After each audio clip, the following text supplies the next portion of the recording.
Hey guys, I'm the Comics Kid 2099, and I finished reading an Avengers graphic novel today. Avengers, Endless Wartime. This is an original graphic novel, which means that you go to the comic book shop and you buy a 22-page comic book like Avengers issue 15 or whatever, and then 6 months later, that issue, along with 5 or 6 other issues, is going to be collected in a trade paperback. First, it might be hardcover at one point, and then later on down the line, it might be put into trade paperback. This is not like that. This is its original format. It came out in this way, and it was distributed through bookstores as well as online and comic book shops. And for a while now, I've been wanting to kind of expand my circle of reading a little bit. For a long time now, I've mostly just been reading the stuff that I'm interested in. And sometimes that even means buying a book that involves characters that I really like, even though I might not necessarily enjoy the book. And that's mostly been happening with X-Men, where I'm a huge X-Men fan to the point where if I see an X-Men book, I feel obligated to buy it so that it can be part of my ever-expanding X-Men collection, even though most of the time I'm not really enjoying what I read. And I realize that that's not the right way to read comics. And so I wanted to start reading other stuff that might be good, kind of dipping my toes in the waters of other franchises. And so I was in a little bit of an Avengers mood, and so I bought this about a week ago, and I finally got around to reading it, and guys, this book is awful. I made a list just to show you guys. This book has so much stuff that's wrong with it. I did not want to forget any of it in this video, so I'm going to be reading from this list while I do this review. And first of all, I guess I should go ahead and talk about the plot. Basically, there's these alien creatures that are being used to fight in wars, and when Captain America sees it on TV, he recognizes these creatures from when he was in World War II.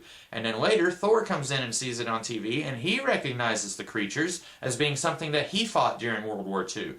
He didn't fight in World War II, but around that time, he came to Midgard to fight these creatures that had escaped, or this one particular creature, and then he says in the book that that's when he was banished to Earth to learn humility, but I know for a fact that there's another book that came out not too long ago, around the time of J. Michael Straczynski's run on Thor. It wasn't one of J. Michael Straczynski's Thor books, but it was a Thor book that was around that time. And in that book, it said that Thor was sent to Earth like thousands of years ago, like during the time of barbarians running around the place and stuff like that. So whatever. That's not even the fifth worst thing about this book, that it contradicts some other comic book from like 6 years ago.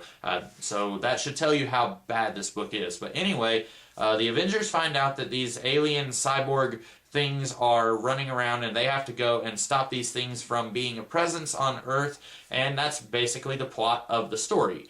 We find out at one point that S.H.I.E.L.D. is involved with this whole fiasco, and that's really, I don't need to go into further detail. There's not a whole lot of plot here. So I'm just going to go from the top of my list all the way to the bottom. And you know what? Actually, before I get to the list, I know I just said I'd go from the list, but there was one thing I said that I didn't even get to put on the list. I forgot about it. This book is actually, I kept reading this and I kept thinking, I've read this plot before. It reminded me of Mark Millar's run on the Ultimates. Millar had, I think, 25 issues of Ultimates, basically. There was 2 volumes, if you will, 2 12-issue runs, and in total, I think it was all collected into 4 trade paperbacks, or 2 bigger trade paperbacks, or 1 giant omnibus. But anyway, he had this one big giant run, and it ended up being one fairly large story that was fairly interconnecting, and one of the major plot points of the first half of that run was that in the 1940s, there was the Allies and the Axis powers, but there was also aliens fighting in the war. They were helping the Axis, and they were called the Chitauri. And the Chitauri were basically these really grotesque, disgusting shapeshifter aliens. And then in the present day, we find out that the Chitauri are still active on Earth, and they are still trying to do whatever it is that they were trying to do back in the 40s. And then Cap finds out about it, and then he has to put a stop to it. Same basic thing is going on here. It's not the Chitauri, it's some mindless weapon alien that Cap fought in World War II, and then in the present day he finds out that it's a thing and he has to go stop it.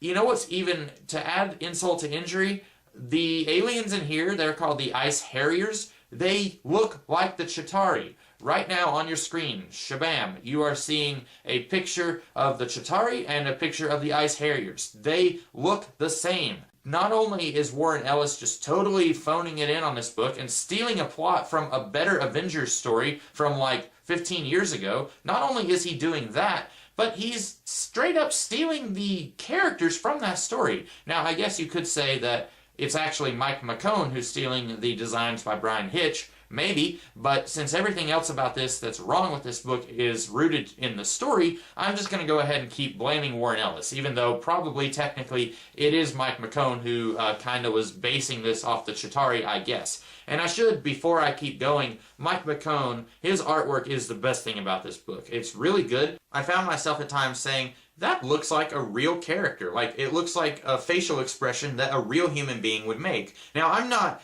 really huge into the realistic art style, but this isn't realistic necessarily. I mean, it's more realistic than other things, but it's that the designs, like the things that these characters do and say, mostly just in their postures and stuff like that, looks like things that a real person would do and say. And that was a really nice touch, I thought. And I'm really wanting to keep an eye out for Mike McKone, who I think I was even reading something that he did in the 90s. It was an X-Men comic, I think. And I saw that he also did this book, and I was thinking he's really improved a lot since that X-Men comic from the 90s. But like I said, best part about this book, the only good thing about this book, is the artwork by McKone. And now that I've covered that very basic thing, the fact that this story is basically just straight up lifting the plot from the Mark Millar Ultimates run, let me just go through this list and kind of tell you some of the things that are really bad about this book. Number one, it wants to have its cake and eat it too. Specifically, I'm talking about movies. It's no secret that people like superheroes, but the majority of people don't like comic books, or at least they don't want to read comic books. Maybe it's because they're too expensive. The price on this book is like $20-something, $24.99 in the USA. So maybe it's that they think that they're too expensive. They can go see the Guardians of the Galaxy movie for $7, and it's a complete unit of entertainment. They're not getting just part one of a really long story when they go and see that movie. So maybe it's that people enjoy these movies more than they do the idea of reading a comic book because of the expensiveness or just the intertangledness of it all. Like, if I go into a comic book, I can't come out unless I read like 500 other things so that I can really understand the story here. That's because of really gigantic sprawling crossovers that are never ending, stuff like that. So I get that people like superheroes, and so the people at Marvel and DC, this is a big problem with both companies, they seem to think that every time something happens in a movie, they need to change what's going on in the comic books in a way that they think that this will lure in the people who are watching the movie. For example, Samuel L. Jackson is playing Nick Fury in the movies. Shortly after the Avengers did like $1 billion, they quickly got rid of white Nick Fury from the comics, or I guess he's still around technically, but he hasn't been around in a big capacity in a long time, and they replaced him with his African-American son, because I guess they think that if someone came in from watching the Avengers movie and they bought an Avengers comic book and Nick Fury is a white guy, I guess the people at Marvel are just, they're afraid that somebody is just going to be really confused by this, and they're not going to be able to understand that in one media he's a white guy, in one media he's a black guy. I guess that's just too complex of a scenario for a fan of the movies to really understand.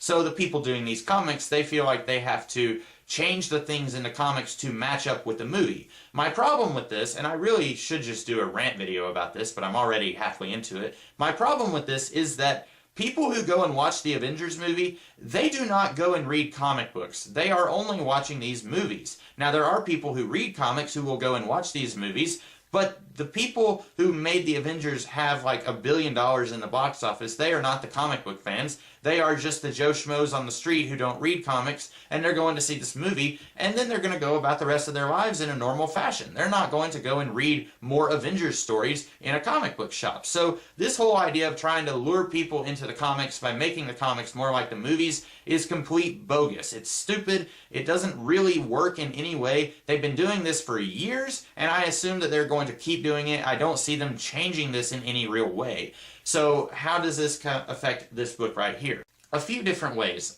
First of all, I think the big one is that Bruce Banner kind of just comes in out of nowhere, and he is, every time he's talking about the Hulk, he says the other guy, or the big guy. And that was something that they did in the Avengers movie, and I didn't really mind it in that movie. I thought it was a little strange because Bruce Banner has never been shy about calling it what it is. It's the Hulk. And now, apparently in the comics, because that happened in the movie, suddenly Bruce Banner is saying the other guy. He's not going to just say, the Hulk is going to come out in 5 minutes, guys, you need to run.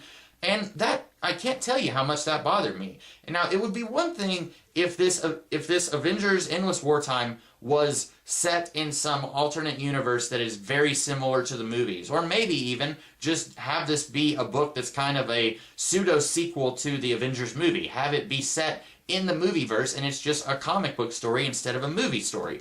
I personally wouldn't really care for that, but if you were going to do that, then that would be fine. You would be having your cake or you would be eating it. What they're trying to do, they're trying to have their cake and eat it too. Because this is not set in the movieverse. They specifically mention that Bruce Banner is working with S.H.I.E.L.D., which is something that was happening in Mark Waid's Indestructible Hulk run. And they also have Carol Danvers in the story, and Wolverine is a member of this team. So this is set in the Marvel 616 universe. This is not set in the movieverse. This is firmly set in the comics, and yet I get the feeling that Warren Ellis is trying to kind of sort of make it be referencey towards the movies just in case somebody who has seen the Avengers movie comes in and then maybe they'll be confused that Bruce Banner will say the Hulk instead of saying the other guy. Maybe their heads will explode because the comics don't completely match with the movie. And that sort of thing just boggles my mind. And that's the biggest instance of that I found here. There's some other stuff in it, but really that's the big thing. Number 2 on this list. Characters spelling out the themes of the book. Oh boy, this was bad. This was what really made this book just, it's straight up not written well. It's one thing if you are lifting the plot from a comic book that's like ended over 10 years ago. It's one thing if you are, for erroneous reasons, trying to make the comics more similar to the movies. Those things don't necessarily mean that you are a bad writer. Now, you might be a hack if you're lifting the plot from something else, but you're not a bad writer necessarily. But these scenes, there's one scene of Iron Man talking to Captain America about his relationship with his father. Incidentally, that's another case of this comic book kind of trying to be sort of like the movies, because I don't know if Tony Stark ever really had a bad relationship with his father. I'm not a huge Iron Man fan. I'm sure somebody can say, yeah, he did. But I know for a fact that this book is really trying to capitalize on the fact that Tony and Howard Stark did not have a great relationship in the movies. Anyway, you've got this scene of Tony Stark basically talking about how everything that he does is him trying to be a different man than his father. Then you've got other scenes of Wolverine telling Captain America, basically, you are a fraud. You fought in World War II, I know that you killed people, and yet you're acting like you're better than me because you're saying that I'm a killer and you're not. And personally, I know a lot of people really get tired of Wolverine. I myself, when I saw that he was in this book, I kind of groaned because I like Wolverine. I like him in the X-Men. I don't really want him in the Avengers. But Wolverine has a point. Captain America is kind of an anus. I don't really like Captain America, and I'm sure people are just clicking their dislike buttons right now, but Captain America kind of has this holier-than-thou attitude in this book, and that's not something that's exclusive to this book. It seems like that's an attitude that he has had many times in the past, and maybe I'll do a video about that someday, maybe not. But anyway, yeah, another instance of Wolverine kind of saying, listen, you fought in a war, you have killed people before, and for some reason, you're acting like you're above that kind of thing. And then at the end of the book, you have Hawkeye talking with Captain America, as if the title of the book isn't enough to spell it out, Endless Wartime. Captain America's like, well, we won, the Avengers are victorious, and Hawkeye says, no, war is still going to go on, war is still going to be a thing. And these scenes are infuriating to me because it's not how a real human being would talk. Remember how I said that Mike McKone's artwork is really good because these scenes, they look like what a real human being would look like. Carol Danvers at one point is posed in a way that a real human being would be standing. But these scenes are not written how a real human being would talk. It really, every time I saw one of these scenes, it made me think, okay, Warren Ellis is just taking a giant bat and hitting us in the head with, this is the theme of the book. This is the theme of the book. Hey guys, in case you didn't catch it the other times, this is the theme of the book.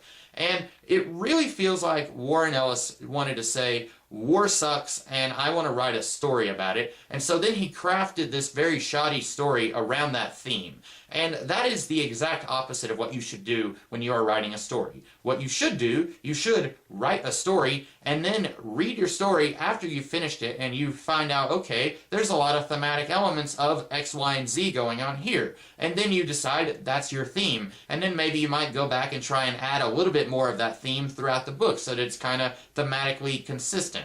What this feels like is he said, okay, we have a title, Endless Wartime. That means that war is bad. And then he starts crafting all these conversations to kind of fit to that theme. And it just feels really shoddily put together. Let's see, let's return to the list here. Dropped plot lines, such as Tony Stark's involvement in, I guess, weapons dealing, as well as why on earth do these alien creatures wake up now of all times? We are told that these creatures specifically have a connection to Captain America and Thor, and that is easy enough to understand. These guys fought these creatures at one point, and now apparently just the very presence of Thor and Captain America will make these creatures go insane. They will wake up and just start attacking stuff. I don't understand why these creatures suddenly wake up, though, because they first wake up on the other side of the world in some third world country that's at war. Neither Thor nor Captain America were anywhere near that place, and we're told later that their presence near these creatures is what's making them wake up. And then later we're told, no, it's not just Captain America and Thor, it's any superhuman, and these things are being bred by S.H.I.E.L.D. to basically attack a presence of a superhuman. And so it's not explained at any point, why did these things wake up on this particular day? We even have a scene of the Black Widow saying, why did these creatures wake up today? That question is never answered. Just because you have a character bring up that you have a plot point that isn't resolved in your story, that does not immediately resolve the plot point. It just brings to the reader, hey, there's a plot point here that's not really being resolved. Also, near the beginning of the book, you see a couple of freedom fighters in this third world country where one of these alien dragon things is, and there's this missile that comes down. I think it's not a missile, it's one of the dragon things, and it has Stark technology on it. And then later on, as Tony is flying to his weekly Avengers meeting, Pepper is calling him and saying, you've got a whole bunch of people who are trying to get in touch with you right now. And he says, I don't want to talk to them. Basically, Tony is just being an arrogant jerk like always. And that's never brought up again. We are never told why is there Stark tech on these alien dragon things, because later they bring up that there's another company that is involved in building these things. I don't think it has anything to do with Stark. We never find out what Stark has to do with any of this. Much later, we find out that Tony was actually involved with removing the corrupt government in this particular country several years ago. I don't know if that was like within the last 5 years of real-world time or if that was like back in the 1980s. I don't know. But Tony was involved with removing the previous regime.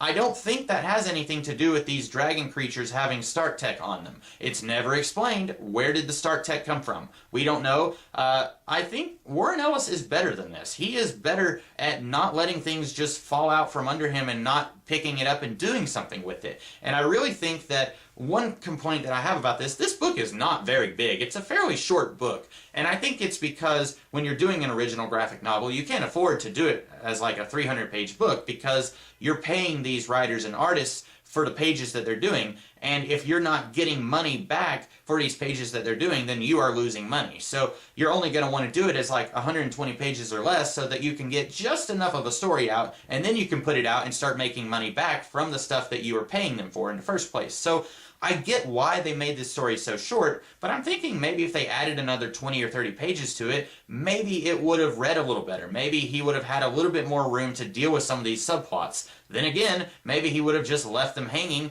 because he's kind of a hack writer in this book. Now, I know I'm going to make some people mad when I say that. I should go ahead and say, usually I'm a fan of Warren Ellis. There are some things that he's written that I really like, specifically Planetary and The Authority. I really love those runs, but that was like over 10 years ago that he did those things, and I'm really beginning to wonder if Warren Ellis still has the magic, because everything that I've read lately, or at least a lot of the stuff that I've read from him, even stuff from the 90s, just doesn't feel like it has that same magic that it did in Planetary or The Authority. But I'm getting off topic. I need to return to the list. We have another point here. Like I said, too short, not meaty enough. Not only is it too short, but I just don't feel like there's a lot happening in this book. The whole first third of the book is the Avengers in Avengers Tower finding out about the bad guy. And then the second third of the book is the Avengers going to fight the monsters. And then the third third of the book is the Avengers going to this factory where these monsters are being made, and Captain America finding out the dirty secret behind these monsters.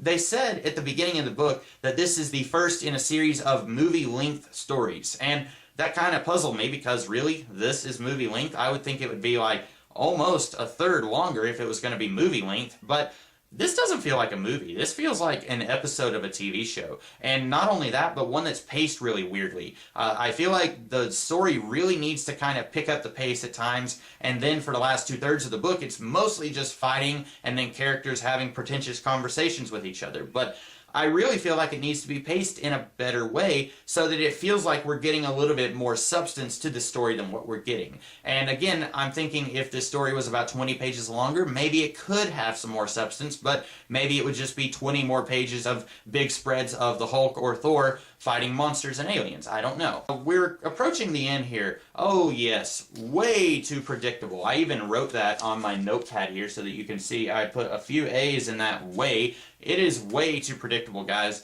Warren Ellis, you need to stop doing stories where the government are bad guys. Seriously, it's enough. It's really kind of obvious that you're going there every time that you do, and whenever it's like, oh no, S.H.I.E.L.D. has some of these aliens, we need to go and stop them. Of course you went there. Now, we live in a post-9/11 world where a lot of people don't trust their government, and I would say to some degree, rightly so. Now, I don't want to get into the politics of it all. I don't like politics in the real world or in my comic books, but we live in a society, even before 9/11, I mean, ever since the Watergate stuff back in the 1970s, people in America just don't trust their government like they used to, and it's really getting cliche when the government is a bad guy or when the government is doing shady stuff that they really shouldn't be doing. Now, in this book, we're even given the reason why S.H.I.E.L.D. is trying to stockpile these alien creatures, and it kind of sort of makes sense. It's kind of like Batman having protocols for the Justice League, where it's like, okay,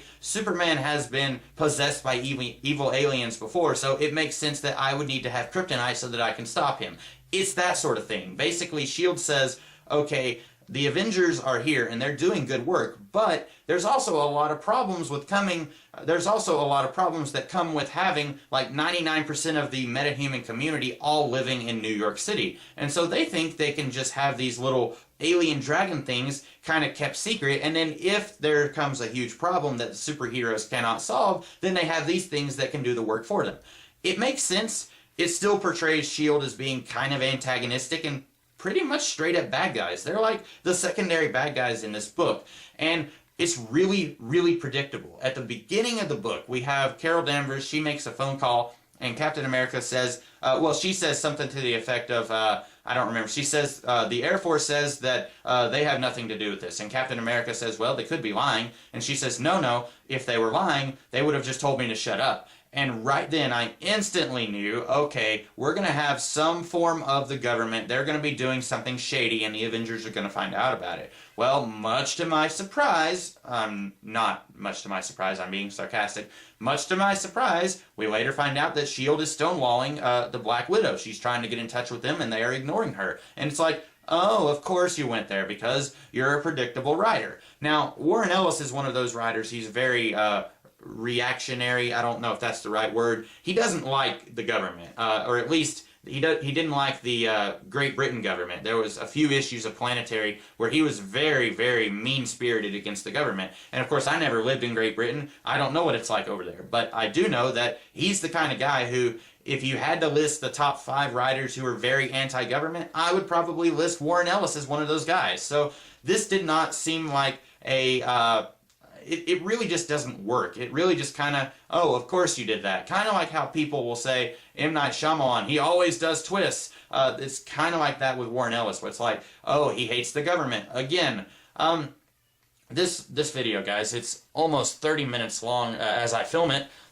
That's really kind of insane that I was able to talk about this book for that long. It's really bad. I was thinking earlier, I really want to get into some Avengers stories. I don't want to read every Avengers story, but I kind of want to read some more Avengers stories, kind of dip my toes in the Avengers a little bit. If every other story that I read was this quality, I think I would just give up and I would just move on to something else, because this is horrid.